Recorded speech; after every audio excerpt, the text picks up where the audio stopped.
Howdy, you guys. I just got my new computer and I can do some reaction videos. And I've been thinking about responding to Timothy Gordon for quite some time because you can't really get anywhere on Facebook or YouTube or anywhere else in the comments. So let's play a little Timothy Gordon, and I'm just going to respond back to what he says about NFP and contraception because he's just categorically wrong, and there's no other way to get there.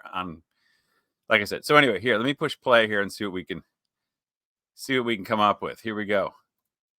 He's going to talk. Paulia presented an example of an You'll alleged hear. change in church teaching on contraception, attesting that there was a change in position between Pius XI and Pius XII on the prohibition of the use of natural methods to lessen the likelihood of conceiving.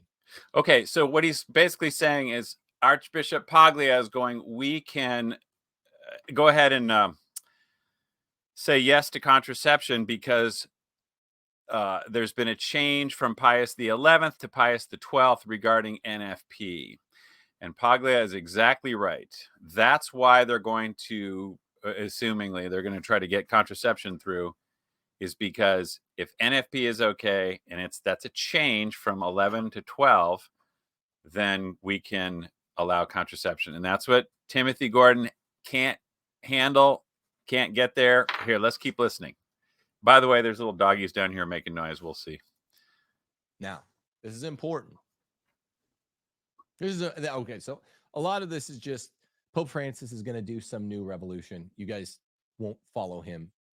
Hopefully this doesn't get too long, but whatever. We're going to just do what we can do. Pope. I want to go to heaven. I don't want to edit it either. It's too hard to edit. We're just going to go through it. In areas where it's permissive, not mandatory, to not listen to him. Yeah, I'm not going to get a divorce from my wife first. And then if I did, which I'm not ever going to, you reason, well, then I wouldn't get remarried. And if I did, then I wouldn't go accept number 3, the Eucharist. Okay, that's fine. But now this issue, this lie that Paulia has repeated about the supposed disparity between the points of view of Pius XI and XII on the prohibition of the use of natural methods that don't violate the natural law to lessen the likelihood of conceiving. LifeSite does a dynamite job, and I do always praise LifeSite News, of calling out the lie. Paulia argued that Pius XII was more permissive in allowing natural practices to avoid the high probability of pregnancy, while Pius XI had banned them.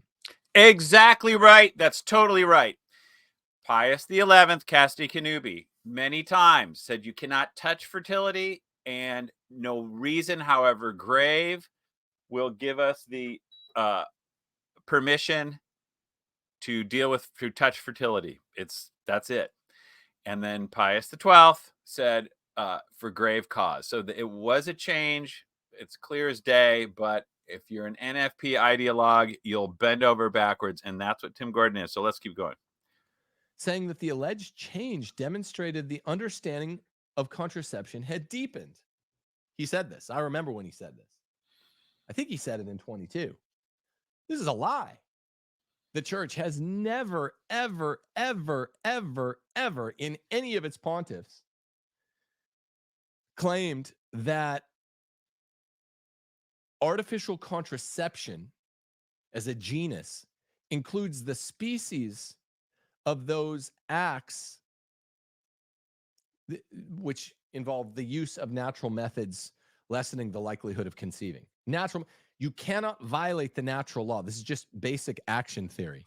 You can't violate natural law. Yeah, I know. You can't. If you use natural methods. Okay, there's no such thing as a natural method of reducing fertility because increase and multiply is nature. So it's unnatural to reduce fertility, or if you're trying to use the conjugal act without the fertility, that's called taking nature out of the equation. That's what you can't do. Hang on, let's keep going. Of conceiving with the 3 fonts of licit marital sex, unitive, procreative, in marriage. Okay, that's the other little thing. Okay, he says to have the illicit conjugal act must be unitive. He's going to go over that again later in the video. Unitive is a weasel word. Okay, let me back up. He's just saying when he says unitive, he just means the secondary ends. And no, the secondary ends are not essential because they're not primary. They're secondary. So you do not need unity, whatever that is, for the conjugal act to be licit. But that's the linchpin of NFP. It's a new invention that you have to have unitive conjugal acts. Hang on, here we go. You can't violate the natural law. Pius XI and 12 agreed because Pius XII repeated one little cautionary line of Pius XI. He said, look, we're going to have to reconsider. Let's take as a hypo, the way we do in law school, a test case. A couple that gets married. Yeah. They always have natural sex. Yeah, okay, yeah. Meaning you check all three bars. It's unitive, it's procreative, it's in marriage. No, it doesn't have to be unitive because that's a secondary end. It has to be procreative because that's the only essential end. If you start saying there's more than one essential end, you've created a two-headed monster or a no-headed monster. Either way, it's unnatural. No premarital. It's open to life, but it's mostly on less fertile days. Any day is technically. P.S. If all contraception is open to life because there's no 100% perfect. There's no perfect contraception, so everything's open to life if that's what you want to call it. Fertile in the cycle. On less fertile days, and the couple never has kids. Pius XI said, we're going to have to kind of look at those people again. Technically, without a culpable actus reus, it doesn't matter what the mens rea is, even if it looks like a culpable mens rea. Who cares what those words mean? Without a guilty act, without a violation. Uh-oh. And come on. What's U.S. Open office? How do I get rid of this? Hang on. I guess we're going to have to... Plan. Miller just lobbed a message way over Jones's. Yep. All right, here we go.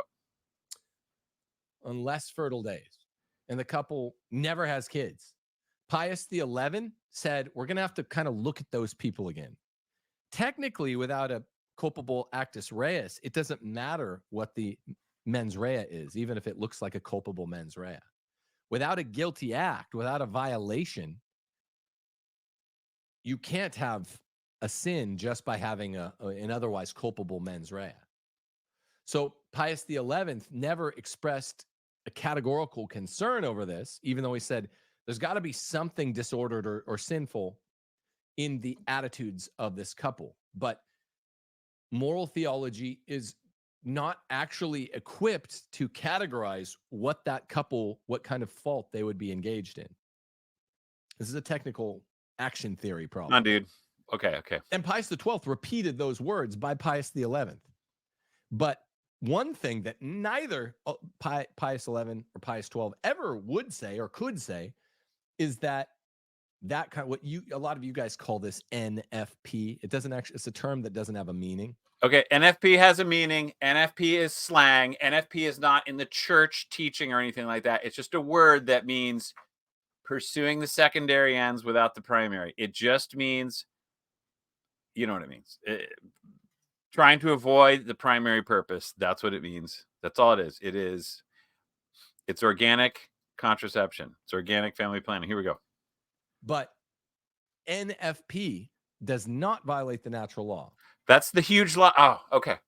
NFP does violate natural law because anything that removes or alters or tweaks or changes, increase and multiply violates the natural law unless it happens external to what you're doing. In other words, infertility that happens out of your control or menopause and all that. Okay. Is that clear? Good. Let's go. Not all sin violates the natural law.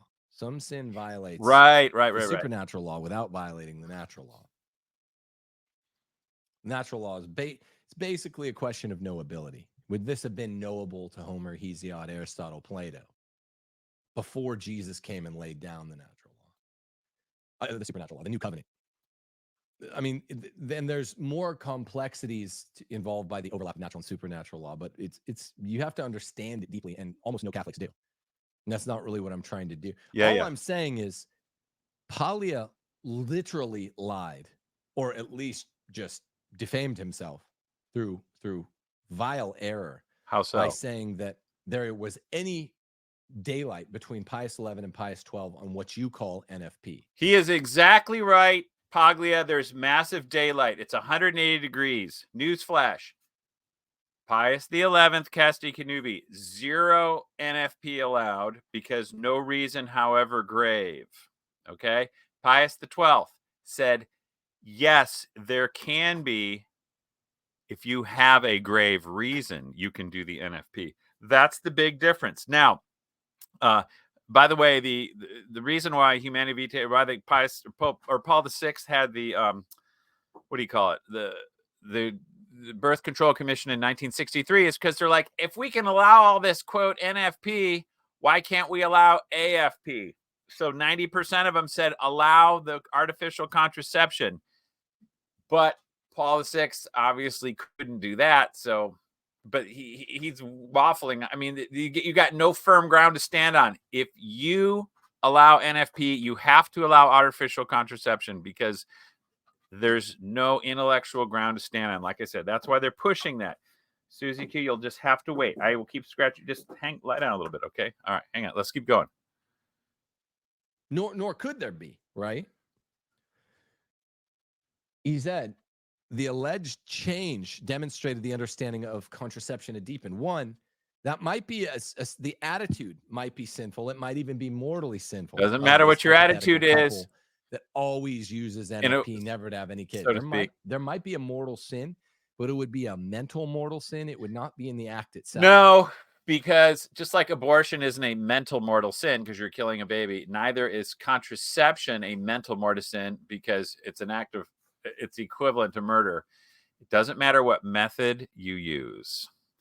If you are wasting the procreative purpose, which is what you're doing, that's what killed Onan, that's it. Okay, let's go. It couldn't be.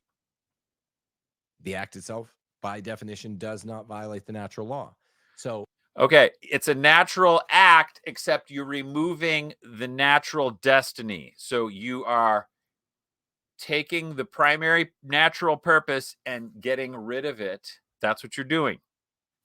You can do it with a barrier, or you can do it using the calendar. Either way, the effect is the same, and that's why they both violate natural law. Here we go. It's possible, but Pius 11 and 12 both said we'd have to kind of look again at that case. This is a legitimate usage, by the way, of what the foro interno ought to. It's not internal for. No, I mean, not to lessen, to make more lenient culpability, but to be more stringent. It's objective. Well, you're not violating the natural law if you use NFP all the time and you've been married 30 years and you have no kids. Wait, what? But your bishop or your confessor should get together with you, or maybe you, your wife, your bishop, and your confessor, and say, look, there's probably something mortally sinful in you using. If NFP is natural, you can use it 100% of the time for your whole marriage, and it doesn't violate natural law because it's natural.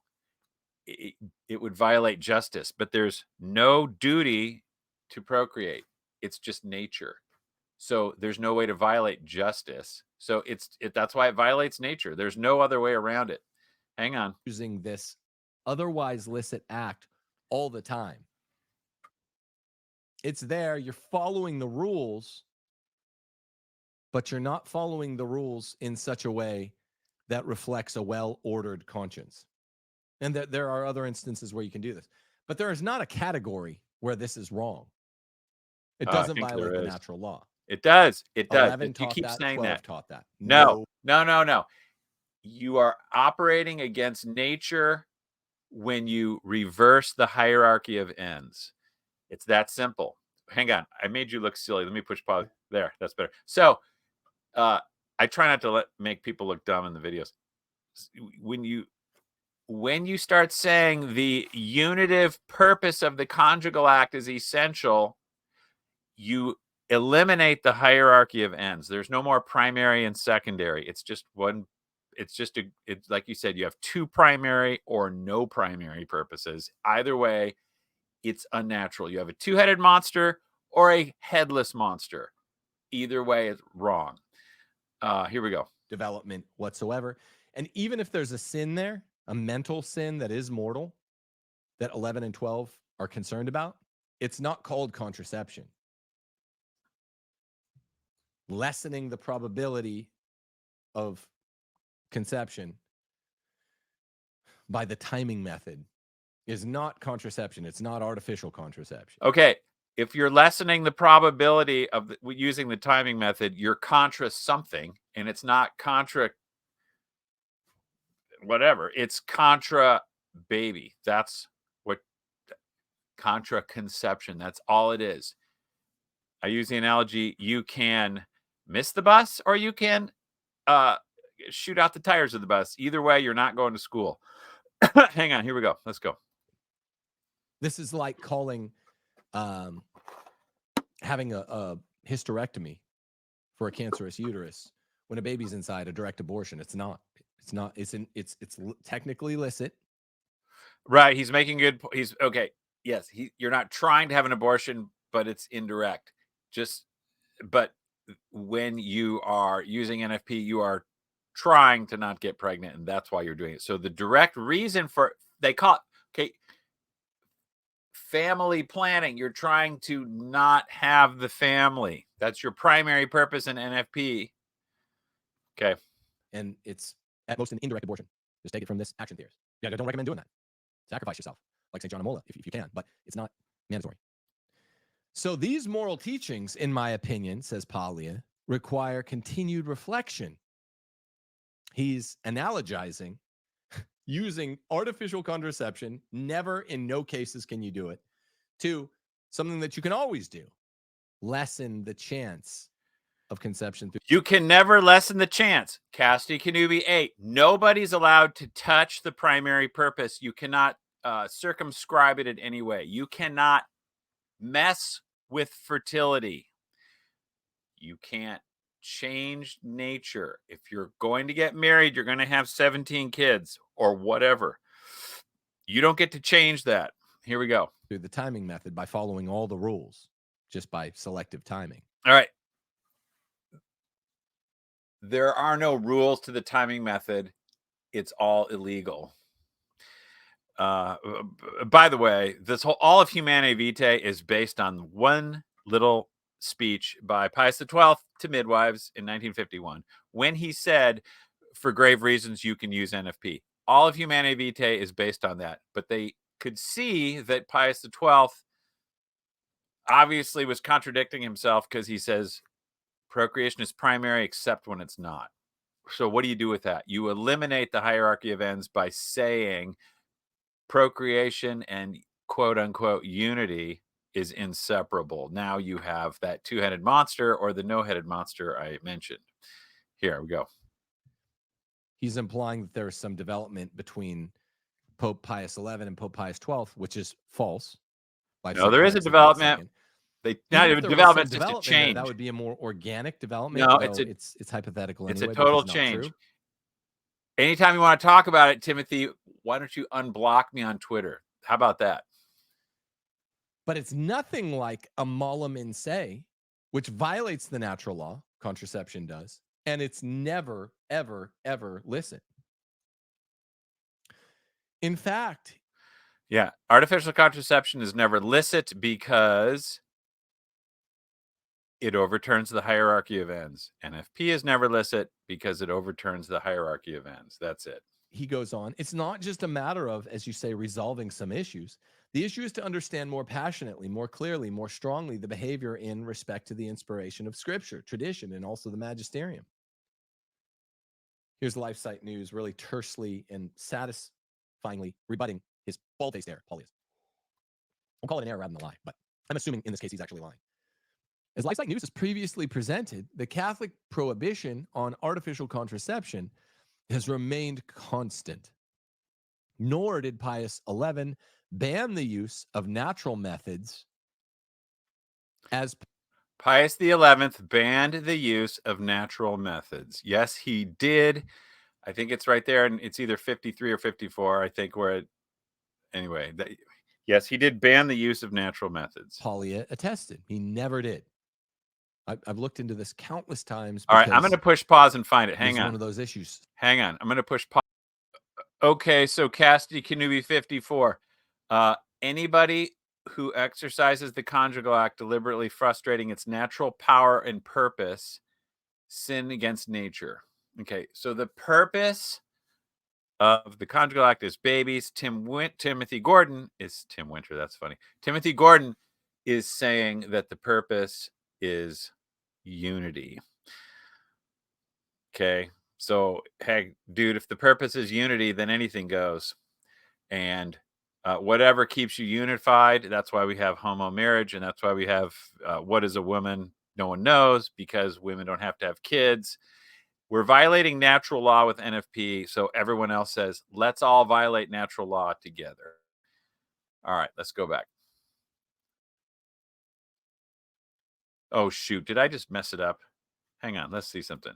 The matter of contraception being I don't even know where we were. Closed now off. We're back to the beginning. Let's Roman find out where we Catholics. were. Hold on. Sorry about that. I don't even know where we were. Sin that is mortal, that 11 and 12 are concerned about, it's not called contraception. You can have marital intercourse when the wife and future mother is pregnant. It does not violate the natural law. Right. He's right. That's exactly right. Just because certain saints, 800 years ago said, if you're pregnant, it's off limits. The church has said that which is extrinsic to the couple, as far as fertility goes, is out of their hands. So it's all natural as long as you're not the one causing the infertility. You're not the one controlling it, attempting it, looking for it, managing it. It's out of your hands, so it's fine. Here, let's keep going. And it doesn't violate a supernatural law in Scripture either.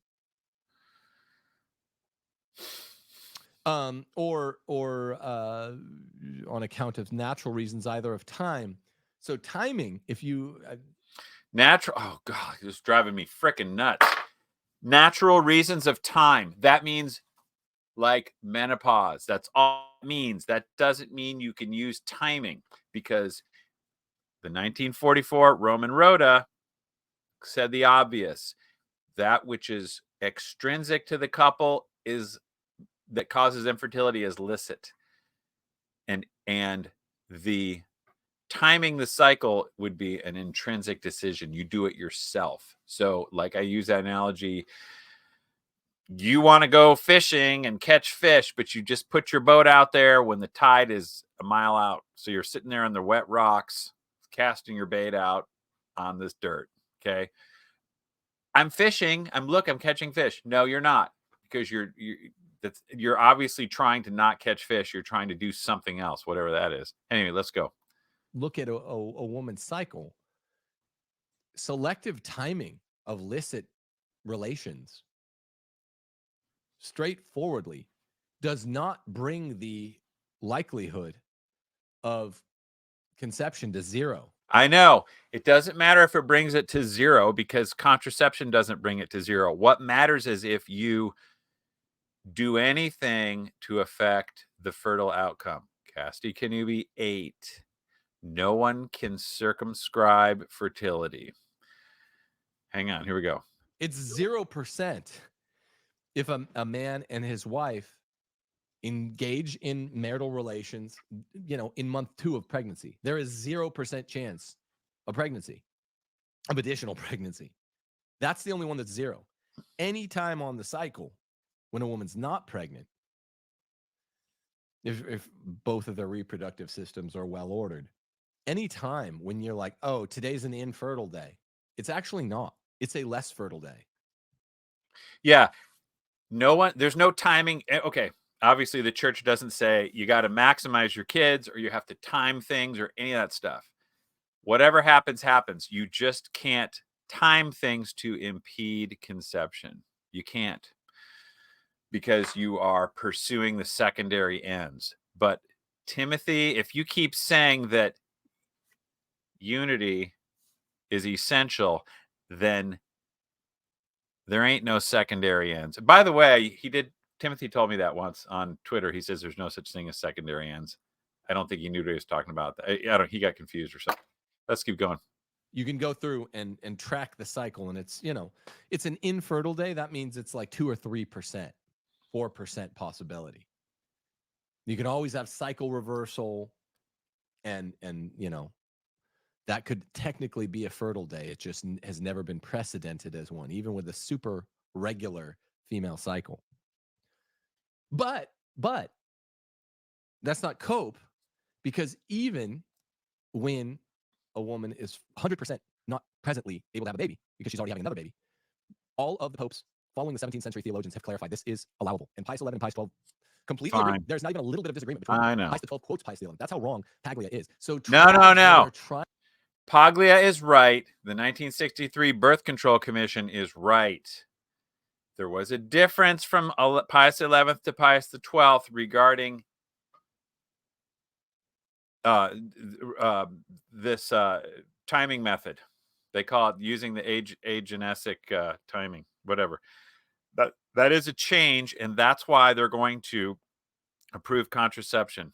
Trying to be holier than, we won't say holier than the Pope, more Catholic than the Pope. We'll say holier than the magisterium or the natural law. They just confuse everyone, and they enable liars on the radical left in the church. Like, speaking of confusing everyone, if you start saying unity is essential, that's totally confusing, because you're saying a secondary end is essential. Now you're saying marriage has either, like I said, no primary purpose or two primary purposes. A primary purpose must be independent and come first. Prima primary has to come first. If you say procreation is dependent on, quote, unity, a secondary end, and unity is dependent on procreation, now nothing can come first. So marriage has no legal definition because it has no primary purpose. Look around you and you see marriage with no legal definition, and it comes from licit NFP. Paglia to continue to lie. That's the ironic part about trads that just that are like, I want to be extra Catholic. So I say, this is a thing. There's no such thing as NFP. Okay, you're right. There is no such thing as NFP, but there's such a thing that's always been around. I think the Manichees started it, or they, because they didn't like humanity, or they didn't like people or flesh or whatever. So St. Augustine said, hey, knock off this primitive NFP, you guys, to the Manichees. It's always been there. You can't avoid fertility while pursuing the conjugal act. There's a timing method where you lessen the probability by still following the rules.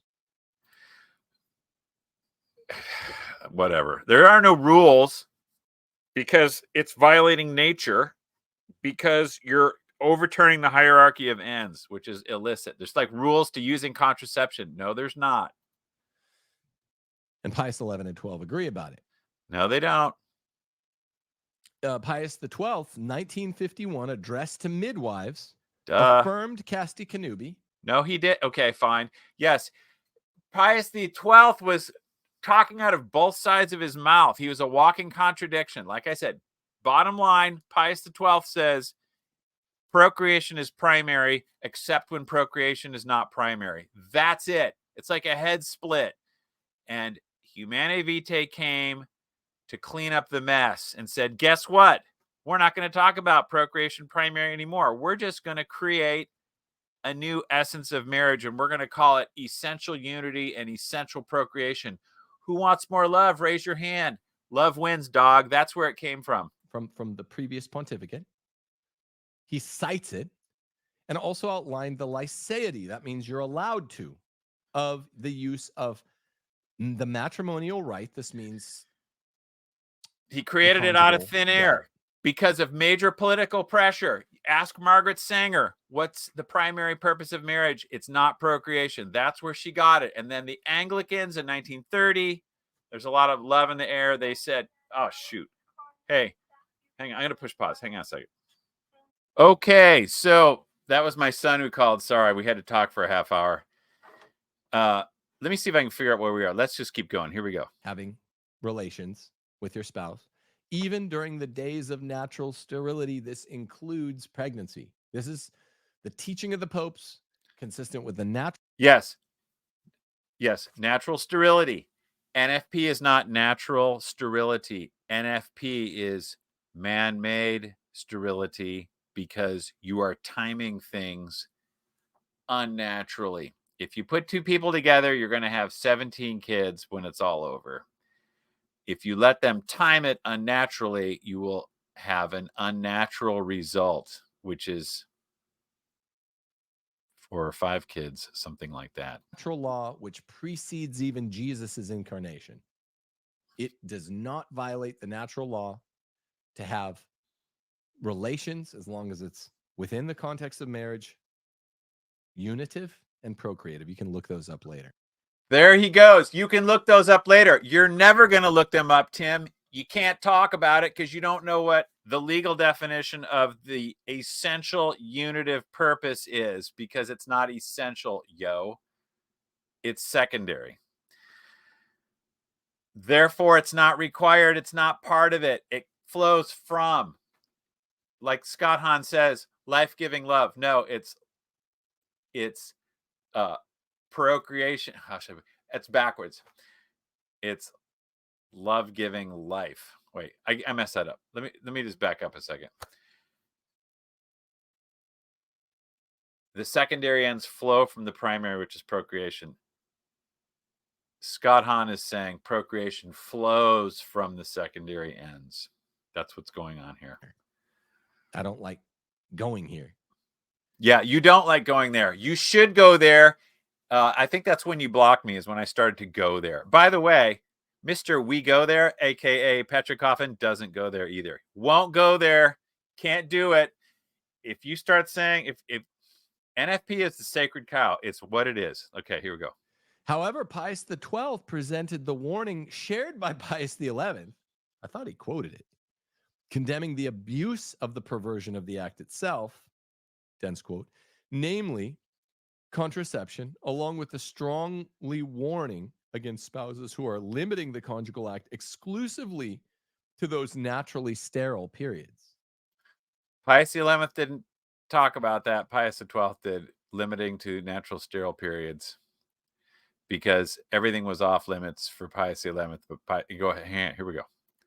Saying that, quote, then their conduct must be examined more closely. And okay, no, it's kind of, your conduct doesn't have to be examined more closely. You either have kids or you don't, and there's no managing it.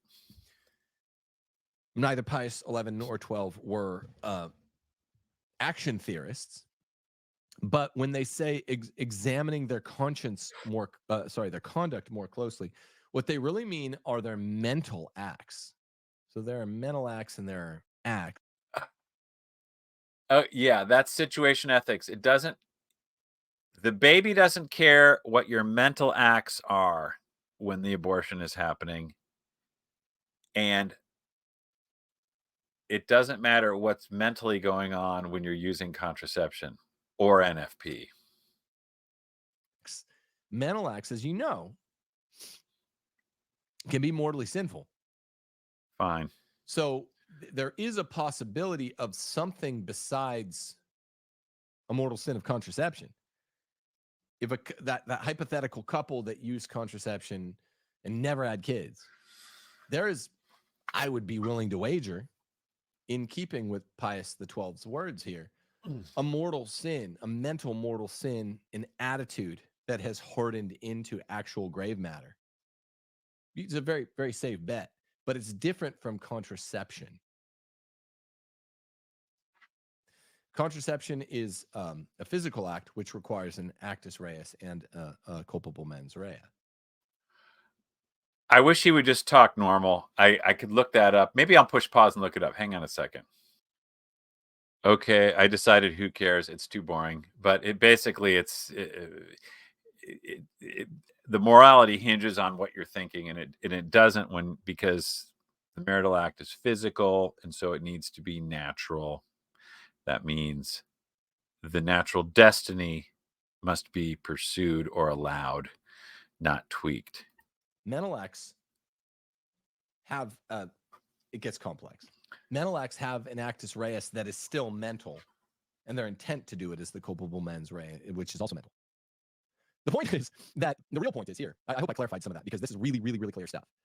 You should have kids, but you can for reasons of family planning and overall health, which is a very lenient stipulation. Overall health of the family, meaning it doesn't. Dog, you don't get to change nature and change procreation based on what you think your health is going to be if you're using the conjugal act. You trust in God or you don't do the act. Doesn't just have to be you're going to die. Okay. I don't think we could be great parents if we have one kid per year and we end up with 30 kids. This is like utilitarian weird stuff. How many kids are you supposed to have and how many kids is responsible and all that? Forget it. That's all God's department. You get involved with nature, you take the consequences of nature and you don't mess with it, okay? Otherwise, it's like a Protestant thing. You have a duty to procreate. There's no duty to procreate. Therefore, there's no exceptions to the procreation. This whole duty to procreate started with the 1930 Lambeth Anglicans. Once you have a duty to procreate and it's no longer nature, but it's duty, then you can have exceptions. Just like you have in justice a duty to go to mass on Sunday, but there can be exceptions. If you have a duty to procreate, there can be exceptions. That's the whole problem right there. And it started, like I said, for the first time with the contracepting Lambeth Anglicans. And that's exactly what Pius XII did with the Italian midwives. He introduced the idea of duty to the conjugal act. And Humanae Vitae uses the word duty also. Same thing. If you have a duty to procreate, there can be exceptions.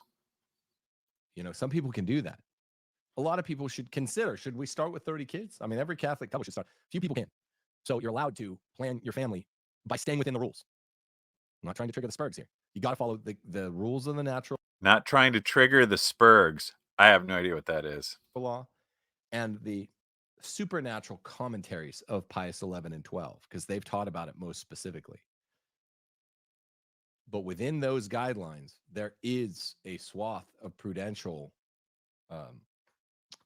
discretion that the popes do absolutely preserve, which is why there's no clear teaching against it. And the teachings are... Dog, like, I don't know. We're just beating this up too much. This isn't... It's do it or don't do it, basically. No timing. Encourage us. Don't have 0 kids unless, you know, it's out of your hands if you're a married person. The amount of kids you have is none of your business. You just can't get involved with fertility management. That's God's department. Don't just have one. People will have different family sizes. Citing the aging demographic and the decline of birthing rates, Palia told LifeSite that moral issues are not answerable based on individual cases, but that there isn't, which is something called situation ethics. It's a Jesuit soft heresy. NFP is situation ethics, bro. In the middle 20th century. So he's saying, well, it's not based on individual cases. That would be situation ethics, and that's pure relativism. It's a resurgence of relativism that the Jesuits come up with all these heresies in the late 20th century. It's not that, but he says there is a need for a new vision that accompanies people's lives. He just means there's not, but there is.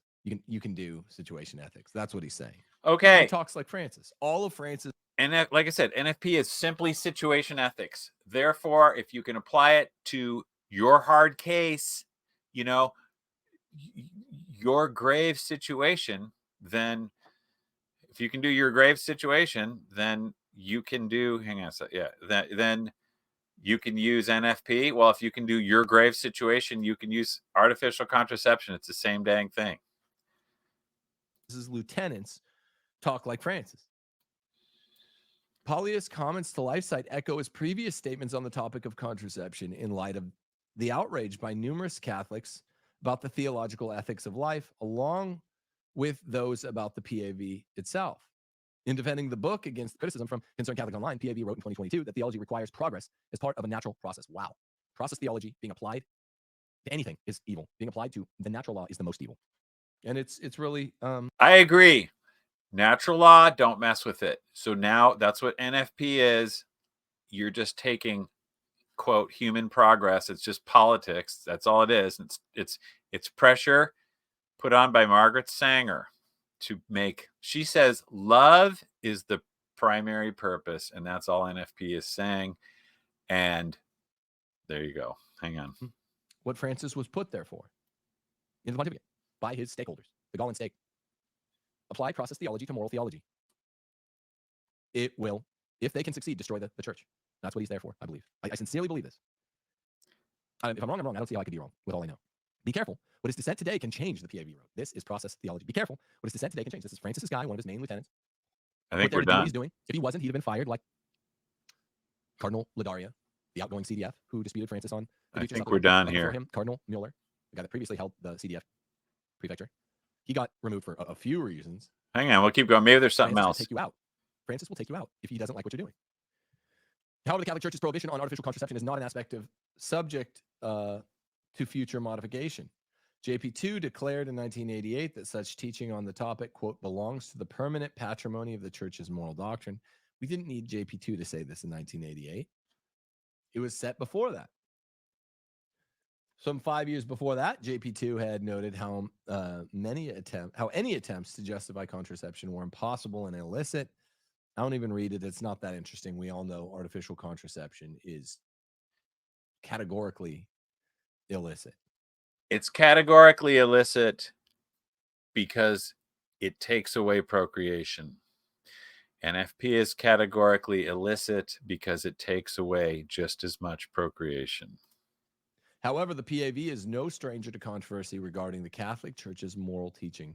Palia issued a call in 2019 for the PAV to widen its scope of reflection and said that Pope Francis warned the PAV, quote, that it is risky to look at human life in a way that detaches it from experience, situation ethics, and reduces it to biology or to an abstract universal. Yes. Okay. Marriage is a universal reduction to biology because the only natural purpose of the conjugal act that's essential is procreation. This is why if you have kids, you're capable of marriage and you have due discretion for marriage. So the rule of thumb is if you had kids, your marriage is valid. And now if you say marriage is constituted by love, then NFP is okay. And all annulments are, marriage is whatever you feel, and it has no legal definition. That's why you can have homo marriage and all that sort of thing. Situation ethics. Separated from relationships and history. That's situation ethics. The PAV has been described as being permeated by heretical Gnosticism after it was overhauled by Francis's new statutes beginning in November 2016. Why do you think they did that? A month and a half before, Francis had affirmed what he meant with Amoris Laetitia. A month and a half before that, it was November 2016. He overhauls the new statutes of the PAV, stripping it down to the ground. Now it's going to stand for the opposite of life. It's going to. Right. Amoris Laetitia, it's just taking what's firmly placed in natural law and removing it from natural law. And since NFP is not natural law, you can just moving the football down the field. It's all it is. And so people want their contraception, but they don't want their gay marriage. Sorry, you have to have both. So if you want your NFP, you got to have contraception. Sorry, it's going to be both. Stand for death. Under the new terms, members were no longer required to sign a declaration that they uphold the Church's pro-life teachings, while also expanding the PAV's mandate to include a focus on the environment. Stranger than fiction, folks. Stranger than fiction. And that's our day. And the strange thing about being stranger than fiction is each new instance of it is strange. And you want to say it like it's brand new, but it's not. We know we're living in a especially troubled time. Yeah, that's a wrap. All right, Tim. So, hey, man, hopefully you can at least unblock me or talk about this or something, because hang on, let me push pause and think of my thought. Tell us what is the legal definition of the unitive purpose, and tell us if it's how it can be secondary and essential at the same time. In other words, define the essence of marriage before you start saying if NFP is listed or not. By the way, I'm different from everyone else in that I always answer all the comments. You can call me on the phone. You can email me. I'm the easiest guy to reach, and I don't run from any of this stuff, and I don't block people unless you're just, super crazy foul or whatever. But normal questions, that's totally cool. So that's the truth is you don't have to hide from it. So I'm easy to reach. TTFN, peace, baby.